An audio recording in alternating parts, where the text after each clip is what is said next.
Okay, well, it's 1:35. I was supposed to start at 1:30. So I want to welcome all of you to what I think can be a really, really valuable session. And it can be a life-changing session, not just what I share with you, but with the tools I'm going to leave you with.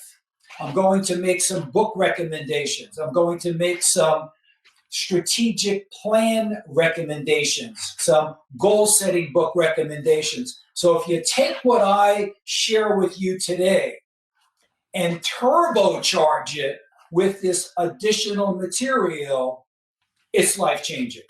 And I know it's life changing because it changed my life. Now, let me just tell you why I volunteered to do this particular seminar. 2020 was a very disturbing year for all of us. It was a strange year. But as a performance coach and a person who's been teaching goal setting for years, it was very sad, especially when I start hearing all the statistics about the people who are suffering, many of which I feel are suffering unnecessarily. I saw a statistic the other day nationally, 62% of adults have less than $1,000 in all of their bank accounts. So 2/3 of the adult population are overweight or obese. And this insidious disease dramatically affected those two groups because the people that didn't have any money, some of them lost their job totally or at least had reduced opportunities to work. So they were on food lines 2 months after the pandemic was officially recognized, which was mid-March. 2 months later, they're on food lines. And I know that because my cousin works, Tudor Melville, many of you know, he works delivering food. He's been doing it since last April. In addition to that, this insidious disease has disproportionately affected people who are overweight or obese. And I'm watching this and I'm thinking, wow, this could have been avoided. Because I know that most of these adults have at one time or another attended a goal setting session, saw a goal setting session, maybe even read a book. And I'm talking to a lot of Toastmasters, so I know my Toastmaster compatriots, I know you guys were exposed to a lot of motivational seminars talking about goal setting. But for some reason or other, people don't do it. And that is so confusing for me, but I understand it because there's lots of people out there. Look at this little gem that I found years ago. I know what to do, but why don't I do it? That's right. People know what to do. A lot of the people who were evicted, they know what to do, but they don't do it. And that statistic really doesn't surprise me. 62% have less than $1,000 because I was raised by parents who never had, not even close to $1,000. I don't know if they had $200 because they had no money. And so one of the things that I want to do is help change the world a little bit. So I've been doing seminars like this for a very long time. I went through the Zig Ziglar Train the Trainer course about 40 years ago. And ever since that time, when I got trained to teach Ziglar's course, Born to Win, I've been doing seminars, a lot of times for businesses. And I do it. And then a few years later, I see the people who I taught and I say, well, how are you doing? How's it going? Well, I set the goal and then it kind of fell to the wayside. They know what to do, but why don't they do it? So today, my goal is to leave you with a few tools coupled with maybe an understanding of why you may have not executed the goals that you would like to execute. First, let me tell you a story that I think is really powerful. I can't see anybody out there, so I'm not going to say it by show of hands, but many of you have heard the name Roger Bannister. I don't know if everybody knows the story, but Roger Bannister was very pivotal, especially in the world of personal development. For millennia, that's for thousands of years, people believed that it was impossible for a human to run a mile in less than 4 minutes. And that's what everybody believes. It's just, okay, it's impossible to run, and nobody ran a mile in less than 4 minutes until 1954. Roger Bannister breaks the 4-minute mile. Unbelievable. The whole world is blown away by this. The next year, 8 people broke the 4-minute mile. And the year after that was double the triple. Today, in high school, kids run the mile in less than 4 minutes. So what happened? Did people start getting bionic implants? Nothing changed physiologically. What happened was right here. People realized that it can be done. And when a person realizes that something can be done, it gives them excitement and enthusiasm to try it themselves. That's why almost every motivational speaker, Brian Tracy, Tony Robbins, Les Brown, they're all going to tell you their start from nothing stories. I call it that living in the van down by the river stories. They all had living in their car. Tony Robbins was poor. Les Brown they all had that. And then something happened. Something happened in their lives where they started believing that they could do it, and they went on to be hugely successful. And they wanted to share those successes. They wanted to share the methodology with as many people as they possibly can. And as a result of doing that, they became more successful. Well, I can tell you that those stories resonated with me, and I am the poster child for it working. Nobody in the audience, it's hard for me to believe that there's anybody in the audience that was raised poorer than me. If I had more time, I'd tell you the details of how poor I was. I wasn't dirt poor because in the tiny little apartment I grew up, we had linoleum on the floor. So I wasn't dirt poor. And also, I don't think there's anybody in the audience that was less goal-oriented than me. No goals. As a matter of fact, when I was in my senior year in high school, the yearbook information was coming around. And in the yearbook, you're supposed to put down what you want to do after you get out of high school. I had no clue. I didn't even know what to put down. But I did hear somebody talking about electricians were making $5 an hour. Obviously, this was a long time ago, but $5 an hour was 4 times how much I was making as a dishwasher in a restaurant. So in my yearbook, it shows electrician. And I don't even like to change light bulbs, but I had no idea about goals. And for the next 6 or 7 years, I bounced around. I don't know how many jobs I had. I went in the Army for a couple of years. I came out, had a few more jobs. And then I met the master goal setter. His name, and you might recognize this, was Tex Earnhardt. I went to work for Tex Earnhardt when he had one dealership. The day he died, which was last March, he had over 23 dealerships. He was a master goal setter. So he introduced me to Earl Nightingale, Zig Ziglar, Gehil Gibran and the Prophet, and he forced me and the other managers to go to seminars where we learned about goal setting.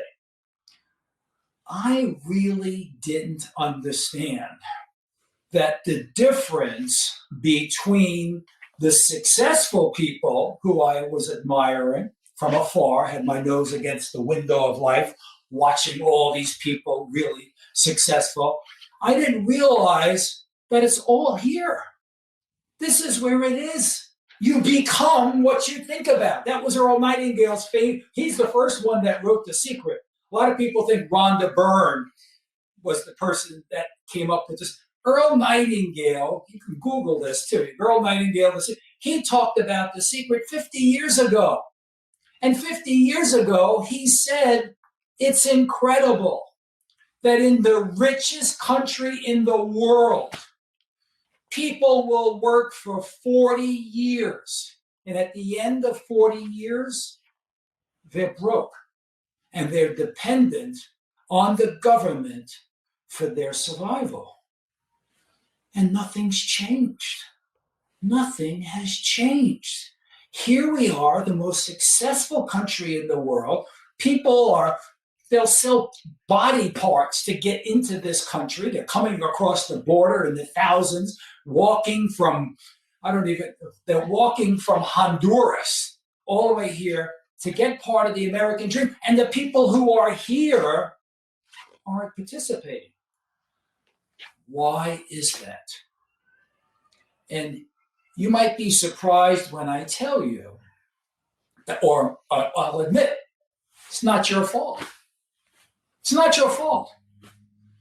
We are hardwired to want everything fast and easy. Think about it. We want fast and easy. And you could be really successful if you could come up with something that's a little faster. So that's the computer industry. Get a little faster computer. The faster it is, the better it is. The faster the car. We want we're brainwashed to want things fast. And we want it as easy as possible. That's not the way goals work. Goals oftentimes, to achieve goals, oftentimes is slow and hard. Why is it hard? Because it's trying to change your belief system. It's trying to change your habits. Goals are pushing against your beliefs, against your habits, and that's not easy. That's why everyone in the audience looking at me right now has set a goal and failed. The worst thing that people do is they set New Year's resolutions, which are terrible. New Year's resolutions has caused more mental harm than anything else, because people set their resolutions, they almost laugh. Yeah, well, I'm going to lose 20 pounds. They know they're not going to do it. So it hurts them. And when you understand everything, your ability to create the life of your dreams is doable. It's very doable if you correct what's going on in here. Now, I want to share some slides with you that will help. I'm going to skip through a few of them, but if Hannah can pull up that first slide, which is Maslow's hierarchy of needs. I don't know, many of you are familiar with Maslow. So if Hannah can get that, I'll tell you a little bit about Maslow while she's trying to get that up. Abraham Maslow came up with this pyramid. And in the pyramid, he showed all of the different levels that we must go through. And it became known as the motivational chart. So people would look at that, and the hierarchy of needs came to be known as motivational chart. And the bottom one was physiological. So people needed to satisfy their physiological needs. They needed food, they needed water, they needed shelter. And the point being, until they got that bottom line, that physiological, they couldn't think of anything else. So once they satisfied that bottom line, then they could go to the next level. And the next level was safety. So once our forefathers got, and this exists today in many countries, once they have their physiological needs set, then they can think about safety. They can think about community. They can think about protecting themselves. And once that's satisfied, then they could move to the next level, which is a social, which they can get with their community and build tribes, and they build communities. And this is what's gone on for years. Once they've accomplished that, then they get to self-esteem. Now they start working on themselves because they've got all of these basics handled. If we go to the next slide, keep in mind self-esteem. We go to the next slide, Hannah, if you can. So for us, in our country, we don't have to worry about physiological needs. We don't have to worry about food, about shelter. We have that. Our base level is self-esteem. Sadly, one of the biggest reasons people don't set and achieve goals is a poor self-image. They have a poor self-image such that they don't feel they really deserve it. They don't really feel that they deserve wealth. They don't really feel that they deserve to have a healthy body. They have such a poor self-image, they almost punish themselves. Can you click on that to keep going up the hierarchy? So we have self-esteem. Once a person is able to forgive themselves, once a person starts reading some good books, starts listening to some good tapes, and starts realizing that they didn't do anything wrong. Just because something might have happened in their life that didn't work out, they shouldn't be beating themselves up. We have to improve our self-esteem, and once we do, we can have a positive mental attitude. Having a positive mental attitude and feeling good about yourself allows you then to go to the next step. And Hannah, could you bring that up? The next step is goal setting. That's why we're here. Goal setting. In order to be successful at setting, and most importantly, achieving goals, you must have a strong self-esteem and self-image. You have to have a positive mental attitude to be able to go through the obstacles. And I promise you, almost every goal that I have been successful in had numerous obstacles. I call them landmines. When you least expect it, boom, something comes up. If you have a goal for health and losing weight, all of a sudden you get sick and you're in bed for 2 weeks and you gain 10 pounds, and then you say, what the heck? Then you start eating, cannolis and cookies and everything else, and you just go off on it. So there's always something that's going to get in the way. You could have a monetary goal. You could be saving up money, and then all of a sudden there's some unbelievable accident or expense, and you blow the money and you say, what the heck? You must have a positive mental attitude in order to then get to the goal-setting level. And when you buy into the importance of having goals, and there's lots of books and takes on this. Here's a good one right here. There's many, many like this. It's how to set and achieve goals, because you must learn to use these important tools to be successful at goal setting. If you were going to build a house, you might want to have a nail gun rather than just a hammer and a nail. Having the right tools for setting goals is critical. We can go to the next slide then after that. Yeah, keep going up. I'm not gonna go. Keep going, and you can go to the next slide. This is some of the common attitudes, and you can click some of the common attitudes that derail people is if at first you don't succeed, lower your expectations. So a lot of people, they set a goal and then they hit some obstacles and then they give up on that and they just go to something that is much easier. The next one is one you hear all the time. This is, I guess, could be called a motivational speech, and people say, motivation doesn't last. Zig Ziglar has a great response to that. He says, bathing doesn't last either, but that's why we do it every day. Motivation is an everyday thing. Here's another one. If it's so great, why isn't everyone doing it? Everyone is not doing it because they're stuck. They are stuck in limiting beliefs that don't allow them to take the risk of setting and achieving goals, to doing that hard work, such that, for instance, a lot of people, when you think of success, you think about money. Only less than 10% of the adults in this country, and I've actually read that this is family, make over $150,000 a year. Most people, 70%, make less than $60,000, $70,000 a year, and that's really hard to live on. So when people say, why isn't everyone doing it? Well, if you're in a room with 10 people, then you're the only one doing it. If you're in a room with 20 people and you're working on some financial goals, then there's only 2 of you in a room of 20 people.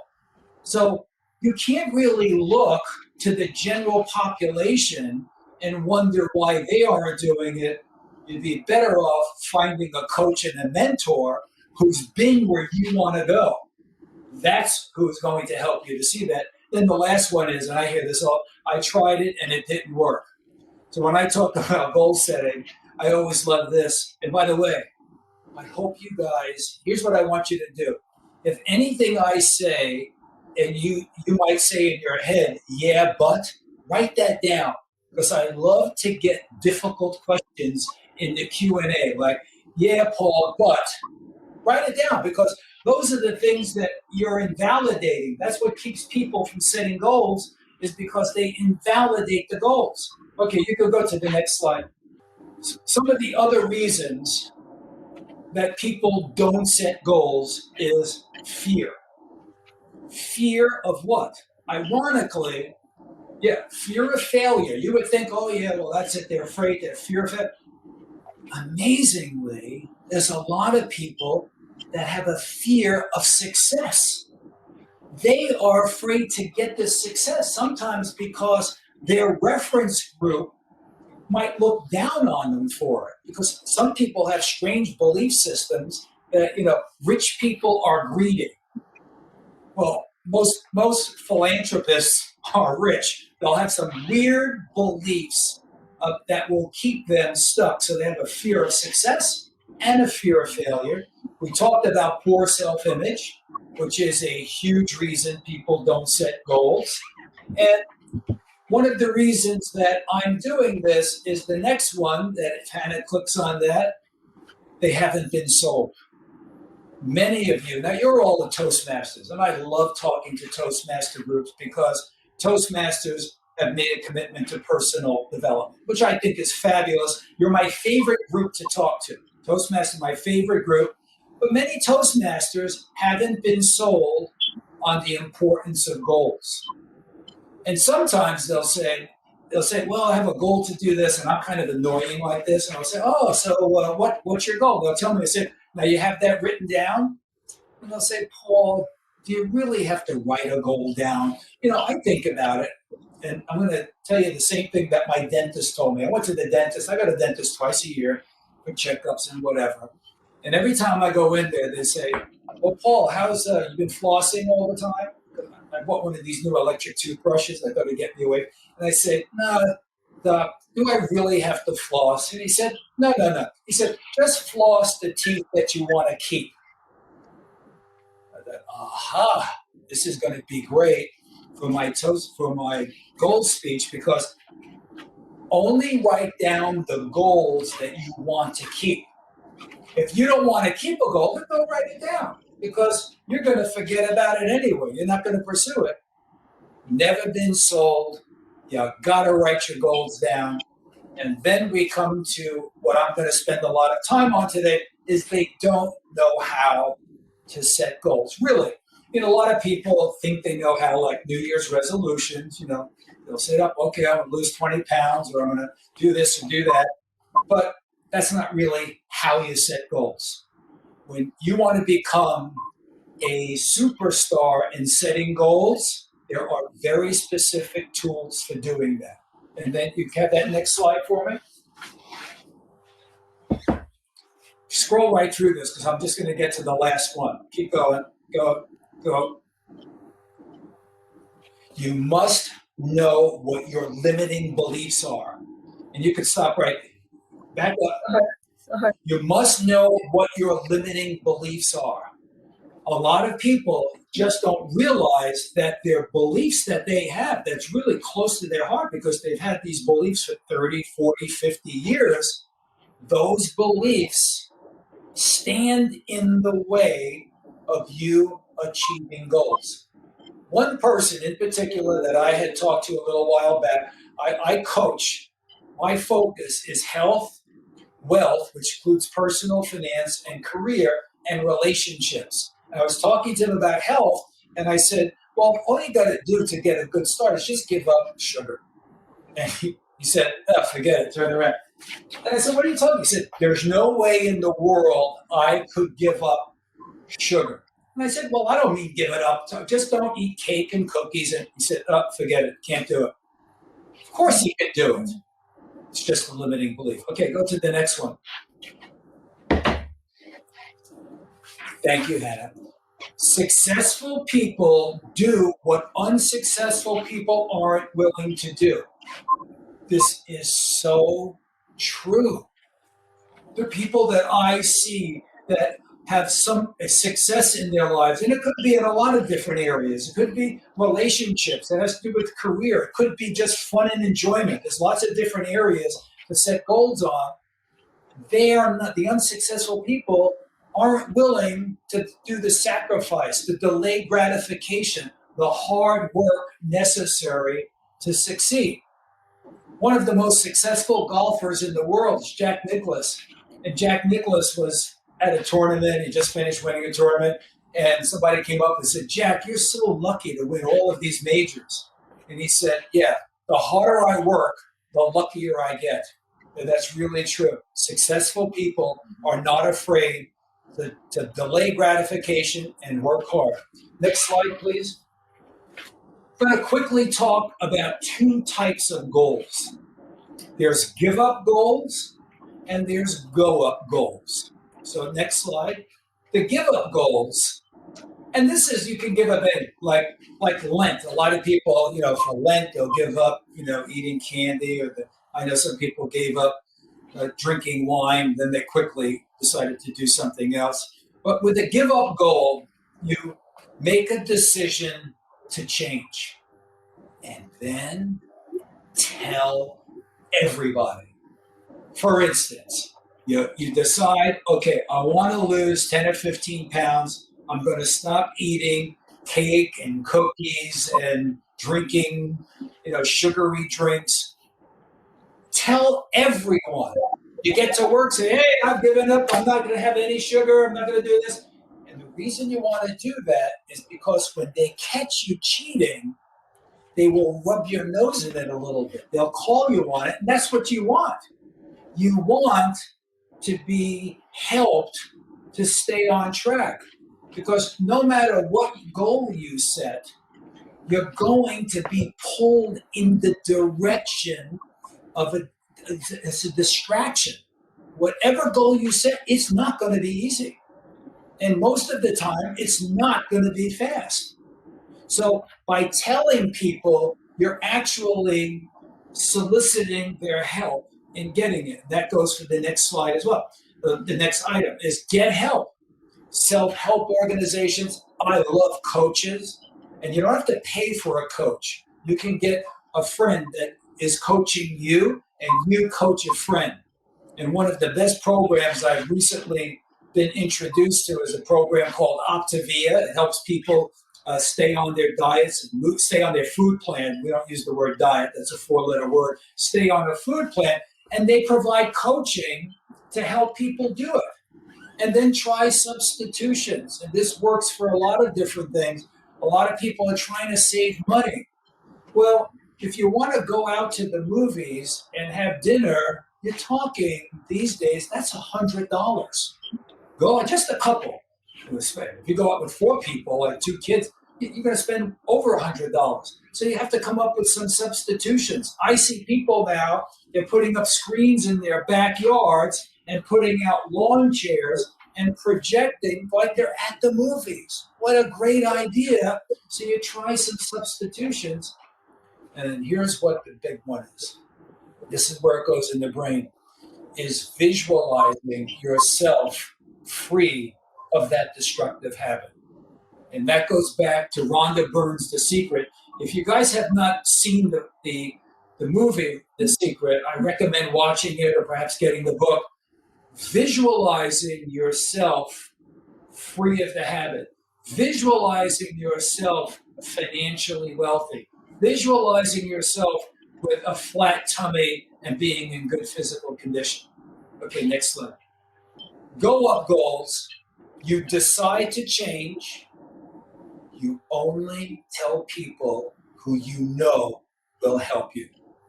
And then I will show you now the 7-step process. The 7-step goal process can be used for everything. It could be used for go up goals, for give up goals as well, but it's really very effective with go up goals. A lot of you have heard about a SMART goal. It's specific. It has to be measurable. It has to be achievable. It has to be reasonable at this time in your life. You know, somebody says, well, what does that mean? I said, well, let's say, for instance, you want to be a golf pro, but you have 2 little babies and a wife and she's pregnant.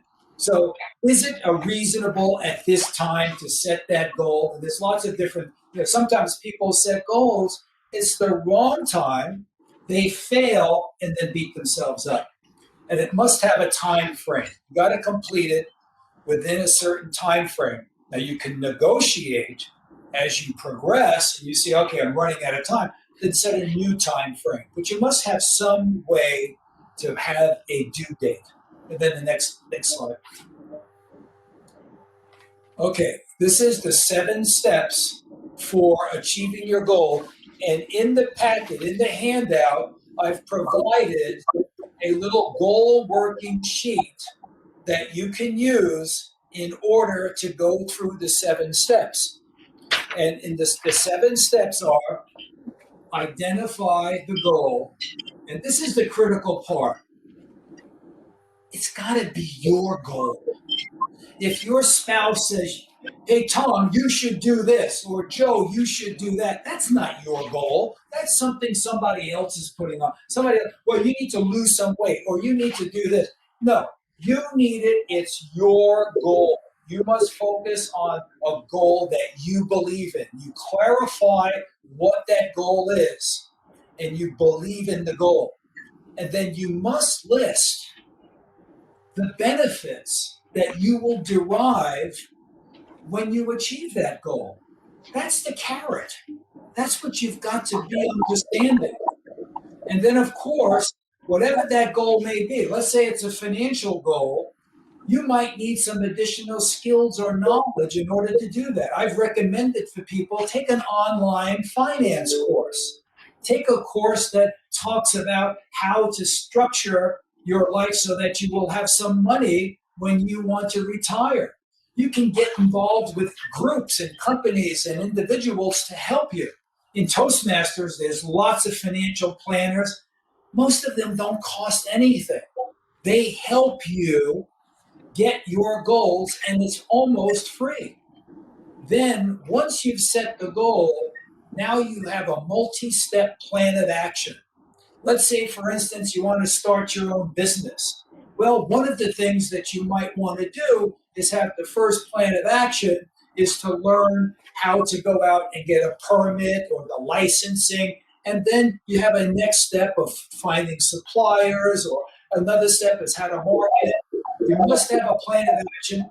Then you have to have a completion date. Everything I just talked about is contained in detail in 2 books. This is the Zig Ziglar. The reason I have this old book is Zig signed it for me. So it's a Zig Ziglar, See You at the Top, is a book that contains a lot of what I'm talking about, because Zig knows that you got to be sold on goals. The next thing that I think is so critical is a planner. This particular planner is put out by the Zig Ziglar organization, and it has a number of tools, one of which is a dream sheet. One of the things that really works is to sit down and just let your mind flow. Have a dream. Dream about the things that you would want to do. That doesn't just have to be healthy. Dream about your child being in college. Dream about taking one of those great vacations. Have a dream of something. Dream about a side hustle that you can get in to generate extra money. You write down all the dreams. You let it sit for a while, a day or two. Then go back and look at that, maybe add a couple of more. And then another technique is go through the dreams and select a few that you really want to work on right now. And that's contained in Zig Ziglar's performance planner as a technique in order to develop the goals, because a lot of people, they don't know what goals to set. One of the things I like to use in my seminar is a wheel of life, and you can download this wheel of life. And the wheel of life is great. Not only the Zig, and Zig has one of them, Zig has one in his book as well. He's got a wheel of life that you can work out in his planner, if you guys can see that. Tony Robbins now uses this. The wheel of life has 9 different categories. Those categories are career, your profession, family and parenting, fun and enjoyment, health and aging, intimate relationship, personal development, personal finance, social relationships, and spiritual awareness. What this wheel of life allows you to do is take a personal assessment of where you are in your life right now. And that's not comparing to other people. It's where are you in your life right now relative to where you thought you would be or where you should be in your mind at this particular point. And it's obviously different. If you're 30 years old, it's different than if you're 50 years old. But you take this assessment, and for instance, in, say, personal finance, I've seen this a lot where I say, okay, you mark yourself a 5. It's on a scale of 1 to 10, 1 being you're where you want to be. They mark it 5. My question to them is, what would have happened to be going on in your life right now that would have enabled you to be a 7? You marked yourself a 5. What is a 7? And sometimes they'll say, well, if I was putting money away once a month, I would put down a 7. Aha, there's the goal. The goal is to be able to put money in. You go to your employer or you set up something where you're automatically putting money in, boom, then you're a 7. Then you say to yourself, okay, I'm a 7 now. What would an 8 have to look like? And that's how you start with goals. And it works with health. It works with all of these different categories, but you have to be really, really honest with yourself. One of the biggest problems we have is we lie. And I always have all my clients read the 4 agreements because I tell them, you got to be impeccable with your word. And a lot of people interpret impeccable with your word means lying to other people.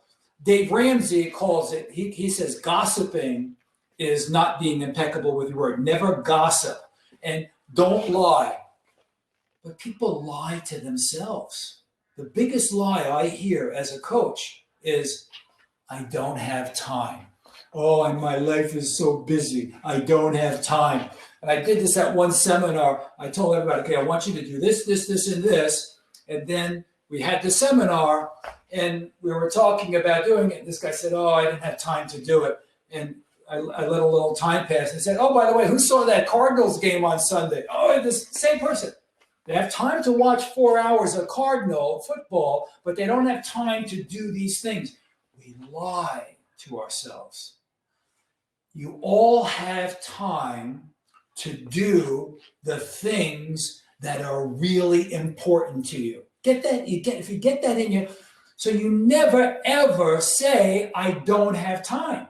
That's a lie, and it hurts your self-esteem because you know it's not true. The truth is, that's not important enough in your life right now. Just acknowledge that. So if you leave this seminar, it doesn't hurt my feelings because part of the 4 agreements, I take nothing personally. So if you ignore everything I say, that's your choice. Just don't lie about it. Just say, goal setting is not important to me right now. And then don't set any goals. Don't write anything down. And you're just like a cork on the ocean. You'll just be floating around wherever a wave might take you. That's what happens when you don't have a plan, when you don't know where you're going. When you are just out there winging it, expect to be in the part of the population that makes the top 10 or 20% possible. You will be. I've been doing this for 50 years. 50 years ago, when people were listening, 40 years ago, when I'm teaching these seminars about being independently wealthy when you're 65, those people are 65 right now, and I know them, and they're broke. It doesn't just happen magically. My mother was like that. My mother's retirement plan was to buy 4 lottery tickets. She used to just buy one when she was working. Then she went on Social Security to buy 4 lottery tickets because that was her retirement plan. Now, before I'm going to make a couple of book recommendations, but I want to see, Hannah, can you see if there's any, I would love a question. I would love a yeah, but. So if anybody has a yeah, but, that would be good, or any other area, because I'm skimming over this really fast. A guy who taught me a lot in the past, he says, okay, Paul, I'm going to give it to you really fast. It's going to be like taking a drink out of a fire hose. So that's what happens sometimes. But I'm going to give you the books so that you're able to follow through. By the way, the goal planner is $49. I don't get anything from it. But this is $10. This is a goal setting book, $10. Here's a journal that has goal setting opportunities in it, a self journal, just some way. Here's a great hardcover, really cool book, a goal planner. And Brian Tracy, you can go online. I think this is like $10.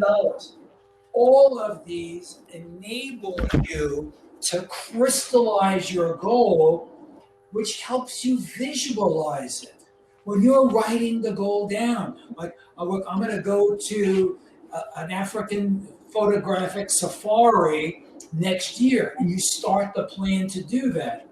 That's what you need to do. So do we have any questions out there? I want to make sure we do that. I only have 7 minutes left.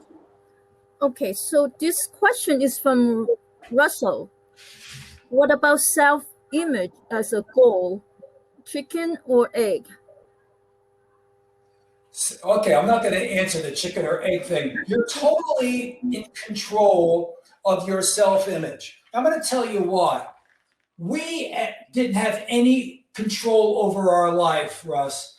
From the time we're born to the time we're 15, 16, 17, we've been feeding in, a lot of times, garbage. We've been feeding in garbage, which that becomes who we are at that particular time. So we've been negatively programmed. So we could sit around and go, oh, I had such a terrible childhood, I got beaten, or you can man up and say, I'm going to change it. I'm not happy with the way I am. And I'll tell you what will do it. This book, Miracle of Self-Discipline, is a great one. The Ziegler book that I recommended. It's almost like getting a mental enema, Russ. You got to say, that didn't work. My parents, they weren't the greatest parents in the world, but they did the best job that they could. They did the best that they could. I could go on in my life and be, follow their path. But no, Michael Desiderius, bam, reboot. I'm rebooting. So Russ, you reboot, you reprogram yourself, you find people who have some of the attributes that you want, and you have them help you get there. Find the people that can guide you. It's not easy. It's very difficult. You're going to have slips, but it is doable. It's slow and hard, but it is doable. And Russ, I'll meet with you if you want to give me a call sometime. I'd love to talk to you further about that. And another question, but. People like your slides in your presentation very much. Well, good. Okay, here's some books. These are life-changing books. The Miracle of Self-Discipline. You can get this on MP3 or some other way. I like CDs. I still have CD players in my car. If Brian Tracy was on his way to a seminar and got into a car accident, they could call me and I could give that seminar. That's how many times I heard that book. The information, the CDs, the information in this CD package is basically the same as Brian Tracy's book, No Excuses. We're not going to use our terrible childhood as an excuse for why we're all screwed up today. The fact that my parents were really poor is a great excuse. When I grew up, we're supposed to live in America where there's no classes. I remember growing up asking my mother, well, I heard something about middle class. What class are we in? She says, well, we're probably in the lower middle class or the lower. We have a class society. Terrible for the self-image. Terrible for a little kid to think he's in the lower class. I'm in the low class. And then they stay there for the rest of their lives. It's not a good thing. Are there other questions? Otherwise, I want to finish up with a couple of other things. It just came in from he's asking, hi, Paul, what was the turning point in your life to become successful? The turning point, I mentioned that earlier. There was there was like a slight pivot, and then it moved. And I went to a seminar that I think some of the people out there, today it's called PSI. I went to it when it was called LifeSpring. And in LifeSpring, it talked about just what Russ asked. We took a really close look at what our belief system was, what our belief system is. And we almost did like an out-of-body experience where we're here looking at us and saying, is that what you want? Is that who you want to be? And I didn't like what I saw. I didn't like the direction. So that's when I started making a change. Right after I went through that seminar, I made a couple of major life changes, and then I had another change. So I can't say that there's one thing that goes, whoop. It's a series of changes because things unravel. So you make a little, here you are going this way, you make a little change, and then other doors open up, doors that weren't open when you were here. But when you made a little change, then a couple of other doors opened up, you step through that door, and then more doors open up. So there's not this like lightning strikes you and then all of a sudden, ta-da, you become this success. It's series of events that keep moving you closer and closer. That's the way it works. And people want things fast and easy, and it doesn't work like that. It works slowly, but if you have faith in yourself, if you've got some good people, if you got a really good reference group, that's why I love Toastmasters so much, because we're always so supportive of each other. I do a lot of seminars for my Toastmaster friends because I want them to succeed. I love when fortunately I get a lot of this when people say, hey, Paul, you changed my life when you said this or that, or when you did this or that. I eat that stuff up. So don't look for the lightning strike. Use today. There's no way you can read this book and not get affected by it. There's no way you can read some of the stuff I showed you and not move a little bit. Then lead to something else. You see this library? I've read all these books. These are this side here is all motivational. I read all those books. So that's the way you have to do it, little by little. Any others? Any other questions? I love Q&A, as some of my Toastmaster friends know. Is that it? I haven't seen any. No? Okay, make sure you get, this is the goal setting, the 7 steps. It allows you to download this, but all of this is contained in the Zig Ziglar planner, which would give you about a year of these things. Be able to use the planner to do that, but you don't have to. You don't have to spend $50 to do it. You could do it with $10, download the information that I gave you, and start the process. Start it, and you're going to be moving yourself from bad habits. You know, like a bad habit is getting your paycheck and spending it all as quickly as you can. We were at one, I was doing a money seminar, and I love Forrest Gump, and I love his comment, as stupid is as stupid does. So we were talking about things, and then I mentioned credit cards. And I said, now I hope I don't offend anybody, but don't take it personally. I said, if you've got money, if you have money on credit card and you're making like minimum payments, that's stupid.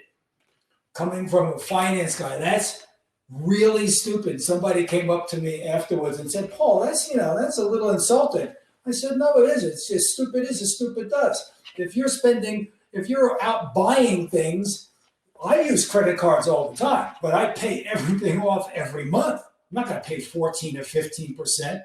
So that's what you have to do. You have to start somewhere. And I've given you, and if you email me, it's pbruno2, pbruno2 @cox.net. I'll send you my suggested reading list for both health, wealth, and relationships. So if you email me, I'll give you a lot of books that could get you on the path.